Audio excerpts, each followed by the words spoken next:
हम बात करेंगे बोर्ड चेन के बारे में। और बोर्ड चेन एंड कैरीपेड दोनों सिस्टम एक ही हैं और उसके अंदर लीड जो इन्वेस्टर हैं जैसे कि next foundation, alpha capital end game head. Okay, Intel जो इनको फंडिंग मिली है समथिंग $15 मिलियन के आसपास। एंड टेक्नोलॉजी की बात करते हैं तो ये खुद का एक डेस्क इन्होंने स्टार्ट कर लिया है। स्वैप ये लोग लेके आ चुके हैं, wallet, cross chain, bridge, explore, everything इनका और भी कमिंग सुन यहाँ पे सिस्टम बना हुआ है। ओके, तो ये कैरीपेड और बोर्ड चेन क्या है, ठीक है। कैरीपेड एक अलग सिस्टम है जैसे कि यहाँ पे वेबसाइट के ऊपर चल रहा है, और बोर्ड चेन जो है खुद का ब्लॉकचेन के साथ, खुद के एक टोकनोमिक टोकन के साथ ये मार्केट के अंदर लॉन्च हो सकता है, हो गया। ओके, कैरीपेड के अंदर इकोसिस्टम के अंदर जो टोटल टोकन की जो सप्लाई होगी, देखो इस सिस्टम को अगर कोई समझ गया ना तो उसको मैं रियली बता रहा हूँ। देखो मार्केट के अंदर हर एक जो सिस्टम आते हैं वो स्कैम तो होते ही, परंतु ये जो सिस्टम है समथिंग 22 ईयर्स का सिस्टम है। यहाँ पे कोई रिटर्न जो मिलता है फिक्स नहीं मिलता है। यहाँ पे पूरा का पूरा सिस्टमेटिक काम होता है, डेली बेस के ऊपर जो इमिशन जो होता है उसके अकॉर्डिंग यहाँ पे अपने को हैज रेट के अकॉर्डिंग यहाँ पे अपने को जो भी अपना आता है कैशबैक वो मिलता रहता है, ठीक है। इस चीज़ को समझना, ठीक है। इसमें सिंपल तरीके से समझाऊंगा क्योंकि बहुत सारे लोगों को अभी तक ये सिस्टम समझ में नहीं आया, ठीक है।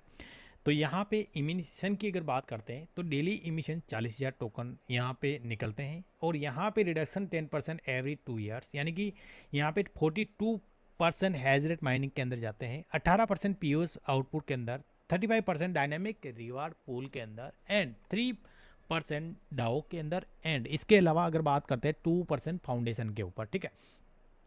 अगर बात करते हैं यहाँ पे जैसे कि हम एंट्री कितने से ले सकते हैं और अपने को क्या मिलता है, ठीक है। यहाँ पे आप एंट्री ले सकते हैं मिनिमम 100 यू से आप एंट्री ले सकते हैं, और 1 यू से 1 हेज रेट यूनिट का यहाँ पे प्राइस होता है, ठीक है। स्टार्टिंग जो माइनिंग है होती है वो किस तरह से होगी, यानी कि अपनी जो हैज रेट है वो किसके अकॉर्डिंग आप निकाल सकते हैं, वो यहाँ पे चीज़ें क्लियर कर देता हूँ। ओके ओके, तो लेट्स गो स्टार्ट। यहाँ पे फॉर एग्जांपल अगर आपने 10,000 यू से आपने हैज रेट बाय की, एग्जांपल बता रहा हूँ। एंड आपको करना क्या है, आपको 10,000 यू से अगर आपने हैज रेट बाय की है तो आपकी जितनी भी हैज रेट जो आपको मिलती है वहाँ पे आपको करना क्या है, इंडिविजुअल हैज रेट, यानी कि आपने जो बाय की हैज रेट है वो आपकी वाली वो होगी इंडिविजुअल, एंड उसको डिवाइड करना है आपको 16,800 से। उसके बाद अपनी आईडी आप खोल के देखेंगे, वहाँ पे टोटल नेटवर्क हैज रेट जो भी आपको दिखेगी वहाँ पे इसमें भाग आपको दे देना है, ठीक है। तो यहाँ पे जैसे ही आप 16,800 को डिवाइड करेंगे आपने जो भी हैज रेट बाय किए, उसके बाद में जो टोटल नेटवर्क हैज रेट को आप उसके अंदर भाग देंगे तो इंडिविजुअल डेली आउटपुट जो होगा वो आपका निकल जाएगा, यानी कि आपका जो माइनिंग होकर आपको टोकन मिलेगा वो किस लेवल पर डेली बेस के ऊपर कितना मिल सकता है वो आपको कंप्लीटली आपका यहाँ पे निकल जाएगा, ठीक है। उसको बोलते हैं डेली आउटपुट। ओके, इंडिविजुअल और डेली आउटपुट, यानी कि आपने जो हैजरेट बाई की उसके अंदर जो भी आपका निकल रहा है वो इंडिविजुअल यहाँ पे डेली आउटपुट आपका यहाँ पे बन जाता है। ओके, अब यहाँ पे ये फर्स्ट एक सोर्स हो गया इनकम का यहाँ पे। एंड सेकंड जो सोर्स है यहाँ पे बनता है स्टैकिंग, यानी कि स्टैटिक स्टैकिंग, ठीक है, जिसको बोलते हैं भाई POS, सिक्योर ग्रोथ। ओके, यहाँ पे आप किस तरह से रिवार्ड ले सकते हैं अगर आप हैज रेट बाय करते हैं। इस चीज़ को समझने वाली बात है, आप सही से समझना। अगर वीडियो अच्छा लगे तो भाई लाइक जरूर ठोक देना, ठीक है। एंड रजिस्ट्रेशन नहीं किया तो वीडियो के डिस्क्रिप्शन में आपको लिंक मिल जाएगा, आप रजिस्ट्रेशन भी कर सकते हैं। अगर आपने हैज रेट बाय किया, ओके, तो यहाँ पे आपकी हैज रेट में 22 ईयर्स के लिए आपका लॉक हो जाता है। ओके, अगर आपने CA टोकन बाय करके स्वैप करके अगर स्टेक किया तो आपको यहाँ पे जो आपको एलईडी जो होता है समथिंग 1% का आपको यहाँ पे कैशबैक मिलता है टोकन के अकॉर्डिंग, ठीक है। यहाँ पे डेली जो ऑटोमेटिक होता है आपका कंपाउंडिंग होगा, जब भी आप स्टेक करेंगे तो आपका कंपाउंडिंग होगा, और जब भी चाहे आप इसको विड्रॉल कर सकते हैं। जब भी आप विड्रॉल करेंगे तो डेली जो आपका कंपाउंडिंग हुआ प्लस आपने जो भी स्टेक किया वो आपका 24 आवर्स में आपका अनलॉक हो जाएगा, एंड उसको आप इंस्टेंटली आप विड्रॉल कर सकते हैं, आप उसको स्वैप भी कर सकते हैं। तो ये हो गया सेकंड सोर्स, यानी कि फर्स्ट हो गया आपका हैज रेट वाला सिस्टम जिसके अंदर आप यहाँ पे एक्स्ट्रा जो है कैशबैक यहाँ से ले सकते हैं। थर्ड हो गया आप यहाँ से कैशबैक लेके हैज रेट से आप उसको स्टेक करते हैं, तो सेकंड हो गया आपका stacking pool POS secure mining, ठीक है।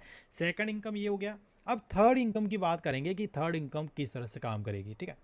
थर्ड इनकम दोस्तों यहाँ पे 50% ऑफ डायनेमिक पूल एक्स, जी हाँ मैं बात कर रहा हूँ डायनेमिक टीम रिवार्ड के बारे में, यानी कि 50% डायनेमिक पूल की बात करते हैं तो यहाँ पे डेली बेस के ऊपर डेली 7,000 टोकन का यहाँ पे डिस्ट्रीब्यूशन होता है, ठीक है।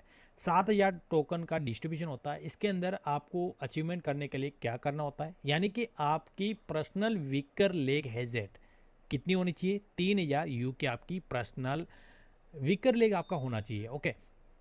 And total network weak leg has rate, यानी कि जो 7,000 होगा टोकन का जो डिस्ट्रीब्यूशन होता है किस तरह से निकलेगा, personal weaker leg has rate आपको करना उससे गुना, एंड कंपनी की जो टोटल हैज रेट होगी वो उसके अंदर हो जाएगा भाग, और उसके अकॉर्डिंग जो बरोबर निकल जाएगा वो आपका इंडिविजुअल रिवार्ड निकल जाएगा। ये इंडिविजुअल जो रिवार्ड है आप किस तरह से ले सकते हैं, समथिंग अगर आपको ये रिवार्ड लेना है डायनेमिक पूल वाला तो यहाँ पे आपको करना क्या है, आपके एक लेग के अंदर 3,000 यू का बिजनेस करना है एंड विकर लेग के अंदर 3,000 यू का बिजनेस करना है, तो आप डायनामिक टीम रिवार्ड के लिए एलिजिबल हो जाते हो और यहाँ पर आपको कुछ न कुछ कैशबैक मिलता रहता है टीम से, ओके। तो ये होगी थर्ड सोर्स इनकम, यानी कि थर्ड एक अच्छी खासी इनकम यहाँ से भी आप यहाँ पे कैशबैक ले सकते हैं। एक लीडर को क्या चाहिए, कैशबैक चाहिए, और कैशबैक अच्छी तरह से यहाँ पे लोगों को ये लोग दे भी रहे हैं, ठीक है। तो अब बात करेंगे दोस्तों डायनामिक मैनेजमेंट रिवार्ड के बारे में। 50% ऑफ डायनामिक पूल, जो 50% डायनामिक पूल के अंदर जाता है उसके अंदर क्या क्या मिलेगा वो आपको क्लियरली यहाँ पे दिया, ठीक है। उसके लिए आपको करना क्या होगा, यहाँ पे टोटल जो रैंक होती है जैसे कि V1 V2 V3 ये जितनी भी और कंपनी की अगर बात करते हैं तो वहाँ पे भी आपको पता है कि सेम सिस्टम समथिंग होता है, ओके। यहाँ पे आपको जैसे कि V1 के लिए एलिजिबल होना है तो आपको क्या करना पड़ेगा, पर्सनल आपको 500 यू का आपका प्लेसमेंट होना चाहिए। वीकर के अंदर आपको 10,000 यू का आपका बिजनेस होना चाहिए वीकर में। एंड पावर की बात करेंगे तो पावर में आपका एक्स्ट्रा इससे प्लस बिजनेस होना चाहिए तभी वो पावर बनेगी। एंड वीकर के अंदर 10,000 यू का अगर करते हैं, पर्सनल आपका 500 यू का अगर बिजनेस होता है तो आपका यहाँ पे 30% पूल्स के लिए एलिजिबल हो जाते हैं। और यहाँ पे कंपनी आपको देती है 30% में जो भी समथिंग अभी जो आ रहा है 30 से 40 यू के आसपास आ रहा है तो वो आपको यहाँ पे मिलता रहता है, ठीक है। वो समथिंग जब तक 22 ईयर्स यानी कि कंपनी जो भी कैरी पेड जब तक चलेगी तब तक यहाँ पे एलिजिबल आप रहोगे, तब तक यहाँ पे आपको मिलता रहेगा, ठीक है।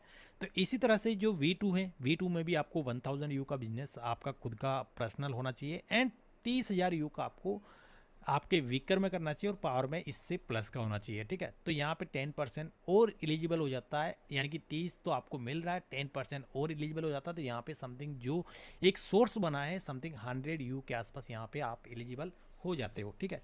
तो एक अच्छा खासा यहाँ पे कॉम्बिनेशन है जो आप यहाँ पे देख सकते हैं। और एक प्लेटफॉर्म को क्या चाहिए, एक लीडर को क्या चाहिए, जो चीज़ें यहाँ पे हर लीडर को यहाँ पे मिल रही है, ठीक है।